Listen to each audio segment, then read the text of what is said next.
Dance class से वापस आ रही थी घर पे, तो बिल्डिंग में आके लॉबी में देखा एक कबूतर पूरा एकदम लहूलुहान ब्लीडिंग हो रहा है और उसके सामने थोड़ा बिस्किट और पानी देके रखा है। तो वॉचमैन को पूछा ये क्या हुआ, तो उन्होंने कहा कोई बिल्ली ने उसको दबोच लिया था, इन लोगों ने बचाया पर वैसे ही रख दिया। वैसे रख के तो कोई फ़ायदा नहीं। फिर मैंने बोला उठाओ कोई डॉक्टर को दिखाते हैं, हमारे घर के सामने डॉक्टर है।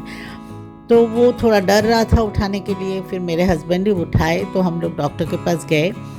डॉक्टर काफ़ी देर तक बहुत अच्छे से उसको इंजेक्शन लगाया, उसको क्लीन किया, ड्रेसिंग किया, पर बहुत ब्लीडिंग हो रहा था और मुझे ना वो ब्लड एकदम देख के ही तबीयत ख़राब होता है। तो डॉक्टर ने मुझे कहा कि ऊपर से इतना पता नहीं चल रहा है मैडम, आप नज़दीक आइए, उसके अंदर मतलब पेट के तरफ बहुत ज़्यादा वुंड है।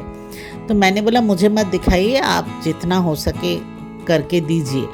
तो उन्होंने काफ़ी देर तक एक्चुअली किया। फिर हम घर वापस लाए और उन्होंने कहा कि कल सुबह एक बार फिर से उसको लेके आइए। तो हम घर लेके आए। अभी उसको कहाँ रखें, हमारे पास केज वेज तो कुछ था नहीं। तो अपूर्वा मेरे साथ थी और मेरे पास ही पिचबोर्ड का एक बड़ा सा बक्सा था जिसमें हमारा कैलेंडर्स आया था कलांगन का। तो अपूर्वा ने चाकू से वही बक्सा में बहुत सारे होल्स बनाए, तो उसमें मैंने उसको रखा। थोड़ा सा पानी और थोड़ा सा चावल गेहूँ ये सब दिया। तो उसने ना पानी देते ही पानी पी लिया।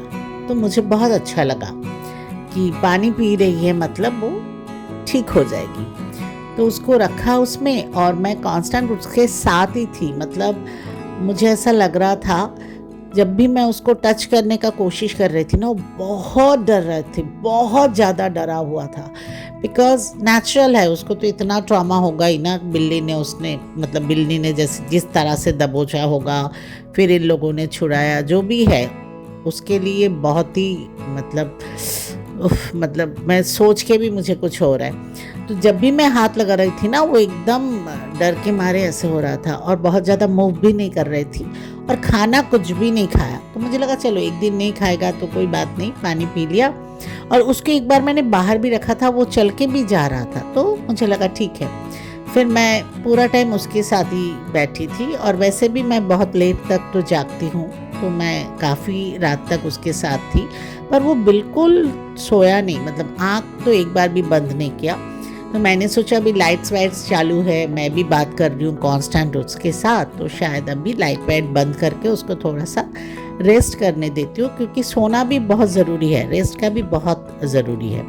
तो मैं रात को उसको एक बार एक्चुअली बार बार मैं खाना खिलाने का कोशिश कर रही थी, पर वो बिल्कुल नहीं खाया, एक भी दाना नहीं खाया। तो फिर मैंने लाइट ऑफ करके बॉक्स बंद करके मैं सोचा मैं भी थोड़ा सा सो जाती हूँ और कल सुबह उसको ले जाना है। ये सब प्लान करते करते फिर मैं अपने रूम में आके सो गई।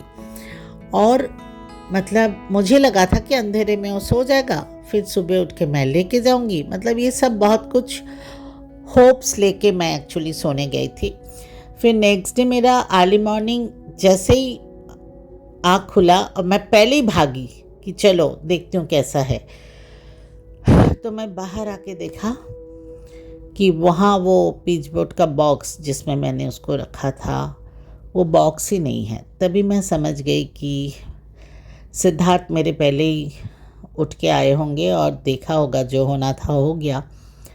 तो उन्होंने पूरा बॉक्स के साथ उसको बाहर कर दिया।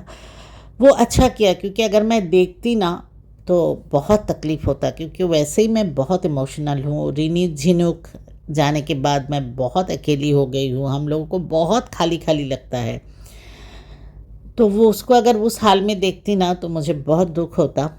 वो नहीं देखी, पर फिर भी कुछ घंटा उसके साथ ही मैं रही, उसके साथ ही बिताई ना, तो बहुत बहुत दुख हो रहा है, बहुत खालीपन, क्योंकि बहुत उम्मीद था कि शायद वो ठीक हो जाएगा, फिर से उड़ के चला जाएगा, पर नहीं हो पाया। जितना कोशिश करना था मैंने किया, पर क्या करें, बहुत दुख हो रहा है।